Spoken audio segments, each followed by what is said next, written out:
Hey guys, it's Jason, and to be honest, I'm not really sure how to start this video. This is something that happened to me 3 days ago, and I kind of went missing for 3 days. I was supposed to be gone for like an hour or two, and then I was gone for 3 days.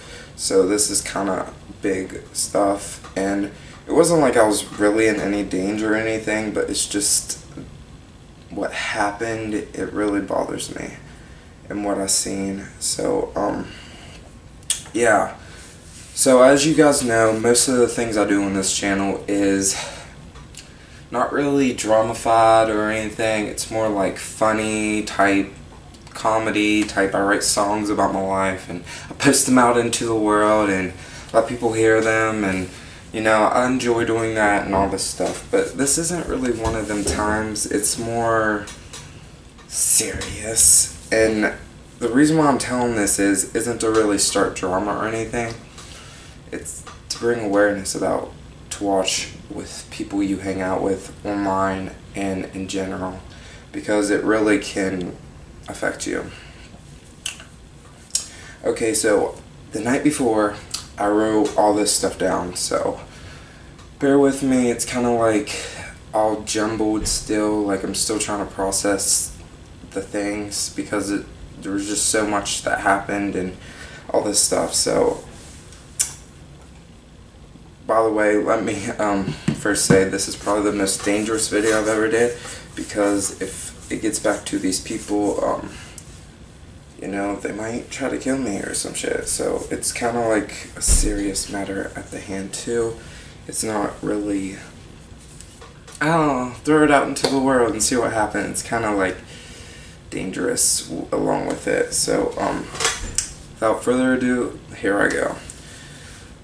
So basically, I'm going to tell you the times that this happened. Well, not the times, but the dates, because I researched it all. Okay, so I was gone from July 25th at 10 p.m. I was at my friend's house, which I'm at now, and I got into this car. Well, first off, I talked to this guy on Grindr, okay?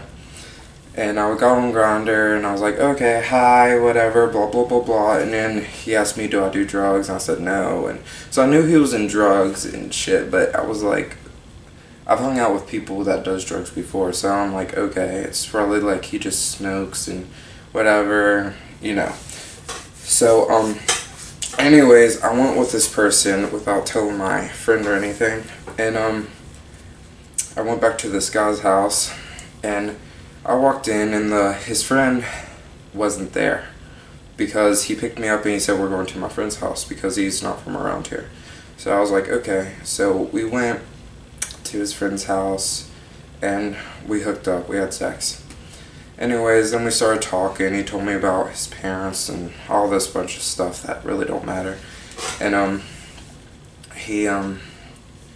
time passed, and then his friend came.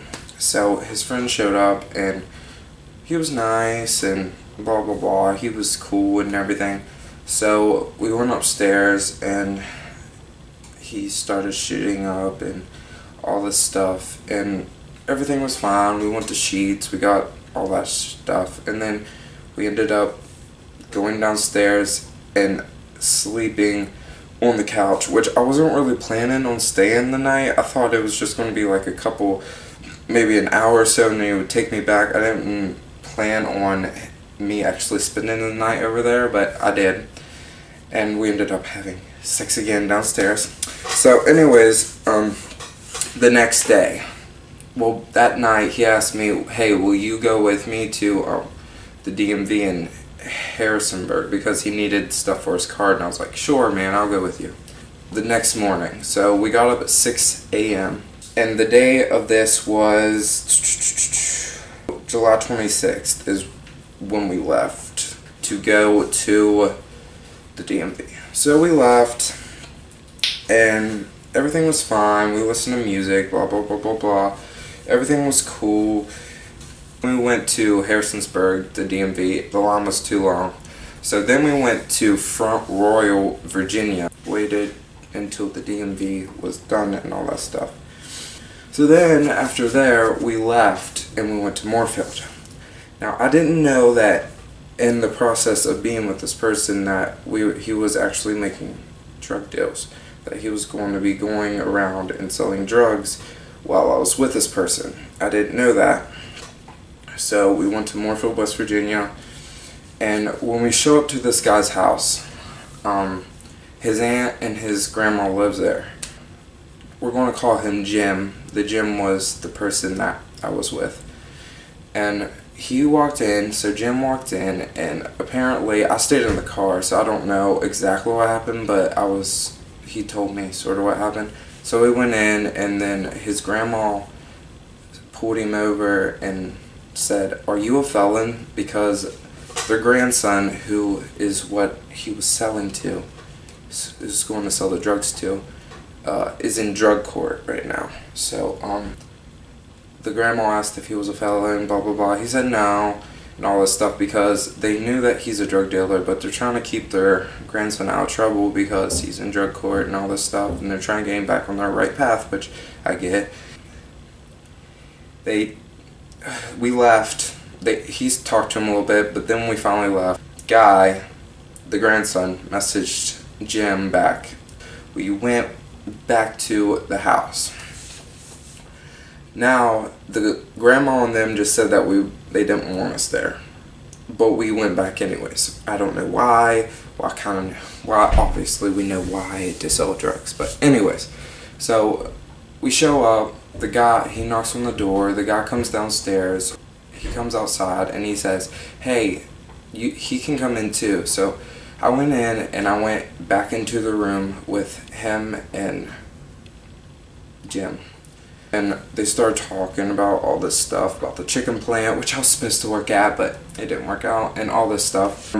Jim told the kid that his aunt don't want him to do this and stuff, and that if he gets in trouble, blah blah blah, it'll come back to him and it'll hurt his reputation and stuff, which it already hurts his reputation. But anyways, and we went outside and he handed him the drugs and said, "Here, you better keep your nose clean," and all this stuff. So that, and apparently he's not using them, but he's selling them at the chicken plant. So that's nice information to know. The next stop, we left there, and then we got food. So he was nervous because he used to work at the chicken plant, and he left and he quit and all this stuff, and now he lives in Virginia. So anyways, it was like nervous because apparently there's people there that hate him, that said that he screwed them over and all this stuff. He's like, "So are you fine if we stop at Walmart and you can get food there?" And I was like, "Sure, there should be chicken and stuff ready." I don't know the exact times all this stuff happened. I just know that I was gone from 6 a.m. that morning to 9 p.m. the next morning. So I was gone for over 24 hours on the road. In reality, 3 days. So anyways, I went into Walmart, got food, blah blah blah. Apparently some of the people that he screwed over, or they said that he screwed over, seen him, but they didn't notice him because he was in a different car and he had sunglasses on. So anyways, we got back in the car, and then we went back to Harrisonsburg. And this is where we met his old friend who's crippled now. Apparently he robbed a car or something with his uncle or something, a cousin, and then they got in a wreck, and the one guy made it out, but the guy that we seen didn't make it out and he lost his legs. So anyways, we went to his house. He was nice, he talked and stuff, he was cool. So anyways, we sold him drugs. Well, they started smoking for about an hour or two like this, and this is where the story is basically continuous, where it's like we go to places and then they smoke, then we go to places and then they smoke. It's like constant. So anyways, we talked to him a bit, and Jim measured out some methamphetamine, that's what he was selling, crystal meth, and put it in bags and stuff to get ready for this journey or whatever. So anyways, we left this guy's house, and then we went to Staunton, Virginia. It's spelled Staunton, Virginia. So then we went to this guy's house. It turns out he's another drug dealer around Virginia. Went into his house. We just got Burger King. I was eating my Whoppers and stuff like that. The people was nice. I'm not saying they were rude or anything like that. We talked, and then actually was goofing around with them and talking. And they were nice people and everything, but we were there for like 3 hours. There was 3 of them in that house. They each smoked. And they know that I didn't smoke. I told them I don't smoke. The only thing I do is drink a little bit of wine. They thought that was a little fishy, but they went along with it. And then they each passed a bowl, smoked, just like the previous place. He was smoking with them while selling drugs. So anyways, we was there for like 3 hours, and then we left. So then we went to AutoZone because his car was messed up. He went in, and then he got this thing to clean out his engine or something like that. So we did that. That was like 2 hours doing that. So then we went, and then we left, and then we went to Broadway. By this time, it was probably about 8 o'clock p.m. or so. It was like really starting to get late. It was dark and all this stuff. So then we went to his, I guess you would say, stepsister. We went to Broadway, Virginia. And we walked in there. She was nice, and he sold her meth for like $10 because she didn't have that much money. So he was trying to help her out and sold her $10 worth of meth or whatever. So again, he smoked with them. So right now it's been like, I don't know, like 6 or 7 hours on the road right now. And like they've been smoking, talking, smoking, and talking at 3 different houses right now. So anyways, then we left there. He didn't stay there long. He stayed there like 30 minutes. And then he's like, I gotta go. So then we left. And then we went to George Washington and Jefferson's Natural Forest. Now, I only know this is because my GPS was tracking the entire time the places that we went, because I didn't know it did that, but it did it. So anyways, we went there, and I remember going down this dirt road, and we pulled over, and you know, he started touching me and rubbing my dick and all this stuff, and he ended up sucking it and stuff. By this time, going down there, I felt weird. Like, I felt like buzzed or whatever you would say. Like, I've smoked weed before and stuff, so I kind of know what it feels like to get high, but I don't do it. But I've did it before. I was feeling weird, and I told him about it. In reality, I think it was from being around it in these small closed areas where they have the curtain closed so nobody sees them doing it, and it's like in a small living room or small apartment building where they're smoking, and I'm in there with them, and you know. So that's what it was. Anyways, he sucked my dick or whatever like that, and then he was like, you want to stay or leave? I was like, let's go. We left there, and then we went to Franklin, West Virginia, and this is where it gets really, really bad. I would say probably the worst in the story. So anyways, we went there, and I thought it was a normal house. I was like, okay. So I got out of the car, went in. As soon as I went in, I almost puked. There's writing all over the walls. There's bugs, there's ticks, there's cockroaches crawling all over. It smells like dog piss and pee. There's children running around inside the house.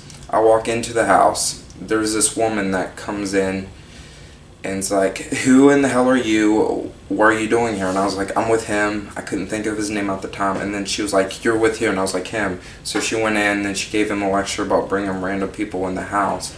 And yeah. So basically it turned into a meth house. It was a meth house. And I've never been in one before. It's gross. It's disgusting. I feel bad for the children that were in there. But anyways. So she was like, go in there and sit down and talk because you look awkward. Don't be awkward. And then I walked in and I had flip-flops on like these.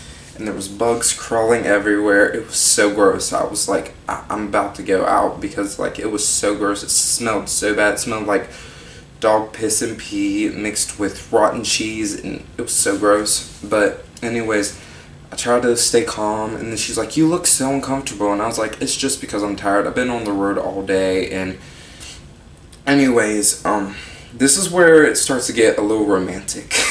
I know this sounds like a movie or some shit, but this all happened. And so anyways, there was this hot guy there at the meth house, and he started looking at me, and I started looking at him, and eventually he was like, I'm going outside. I walked outside. I was like, hey man, I'm going out, and so I walked out, and I started talking to him and stuff, and I was like, hey, you want to exchange numbers and stuff like that, because he said that he seemed into me, and I was into him, and he's like, I can't believe you came outside. I was hoping you was coming outside, and then I went outside. Anyways, Jim comes out, and then he was like, can you guys go get me a soda? And then the hot guy was like, what? Why? And I was like, I just stayed there. And then he was like, come on, you guys are already hanging out, why not? So anyways, we went and got him soda. We started talking, and we started talking about being in that house, talking, and being in that house looking at each other, and was like, I can't believe you came out, and I can't believe you feel this way, and blah, blah, blah, blah, blah, blah, blah. And I was like, yeah. So anyways, we went and got the soda or whatever. I had to pee, so I was like, here, you hold the money, I'm gonna go pee. So we got in the car or whatever, and then we drove away, and he was like, I don't feel like going home yet. I was like, I don't either, let's go do something. So anyways, we went down this road, whatever, and he parked, and I was like, so you want to start kissing or whatever? So we started kissing, and anyways, we ended up having sex. So he was nervous because I was with Jim all day, and he was nervous that Jim would get mad about this. So anyways, we got back in the car. We drove back to the meth house, I'm going to call it, in Franklin, West Virginia. And by that time, Jim and a guy from the meth house was in the car. So they were ready to go. So I got into the car, and then we started leaving. So next, we were headed to Petersburg, West Virginia. Right, yeah, Petersburg, West Virginia, to go take this guy from the meth house to see his baby mama. On the way there, we picked up his baby mama, and we had to drop her off to get lottery tickets or whatever, and then we went to her house. Now, she invited all these people, all of her friends, or whatever. Her roommates apparently was fighting about some shit, and I don't know the whole deal, but anyways, they went in, I stayed in the car. I waited in the car for about 3 hours. I was this close about getting my clothes on, because I had a pair of his shorts on, and I had my jeans in the back. So I got my jeans on, and I was about this close from leaving, but I texted that guy that I just had sex with, the hot guy from Franklin, West Virginia, and he talked me out of it. He's like, Jim will take care of you, man, just stay there and he'll take you home. I feel bad for you, man. I wish I could help you, but I can't. And I was like, it's cool. So I waited out there. 3 hours later, they come out. Now, I was told that the guy from the meth house was going to be staying with his baby mama tonight, and he wasn't going to come. I guess Jim talked him into going with him, because this was about the time where they were about to take me home. It was like 4 o'clock a.m. the next morning. We left that house. The guy was driving, so we drove from Petersburg, West Virginia to Morpho, West Virginia, and of course they had to stop at Sheets and get drinks. I was like, are you freaking kidding me? I want to go home. So they went in, and they got their food or whatever like that, and then they come out, and then we drove. So we were on our way to Kaiser, West Virginia.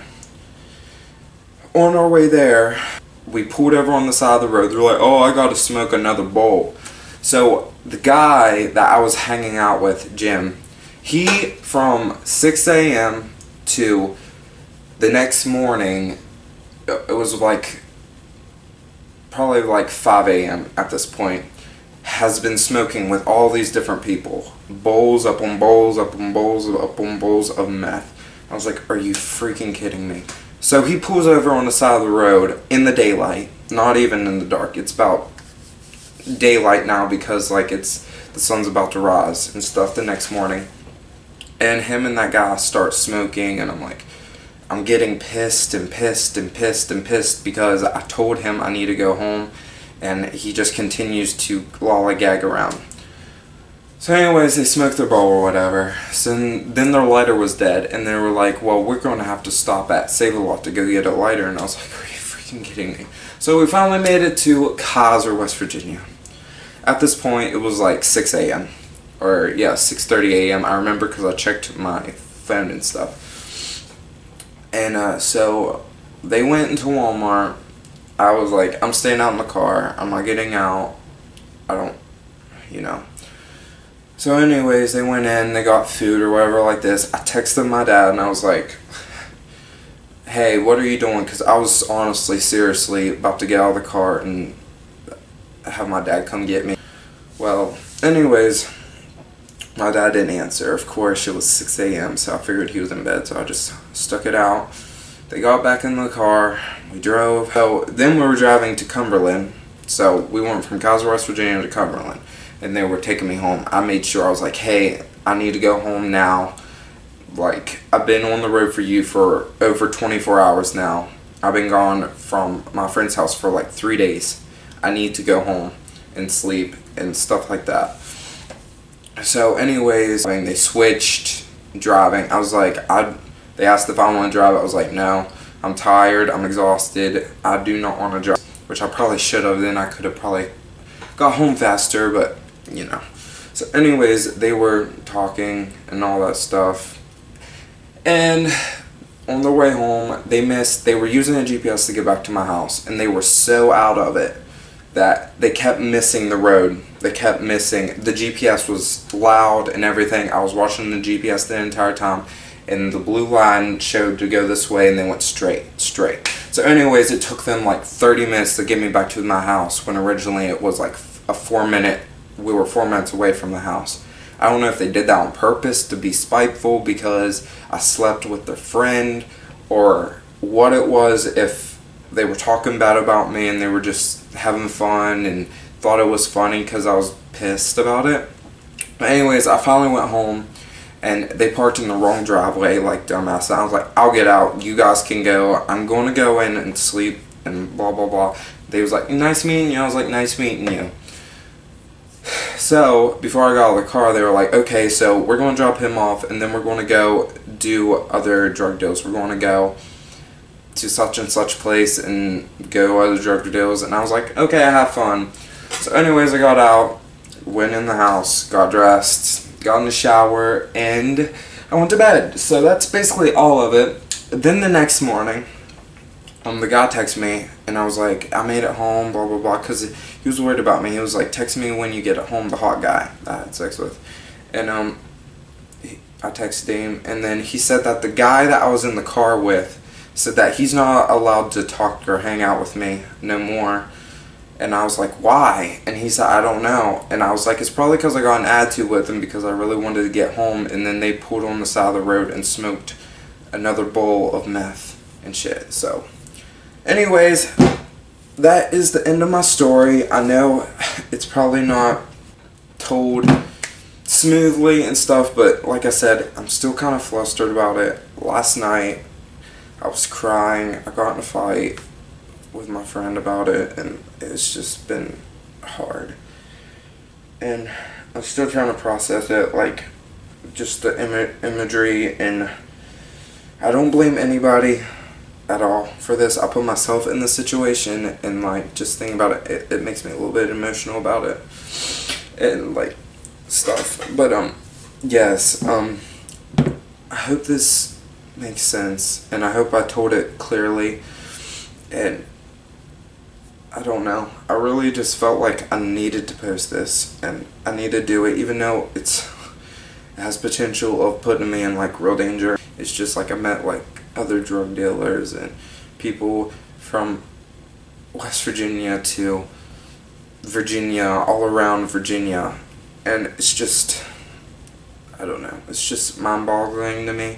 The guy was nice until, like, he started hanging out with these people. By the end, I was sick and tired of him. I didn't want no parts of him. I'm like, I'm done, blah, blah, blah, blah, blah. So, this is my story. This is what happened to me 3 days ago, and I'm still trying to, like, deal with it. I hope you guys made it to the end. I know this is a long video, and if you like it or whatever, make sure you give me a like, leave a comment down below, and subscribe if you want to subscribe. And I guess that's it, guys. Until next time, peace. I love you, my little tater tots, and I guess pray for me, and let's hope this don't get too out of hand after I post this, because like I said, it could legit put me in really danger. So I love you guys. Bye.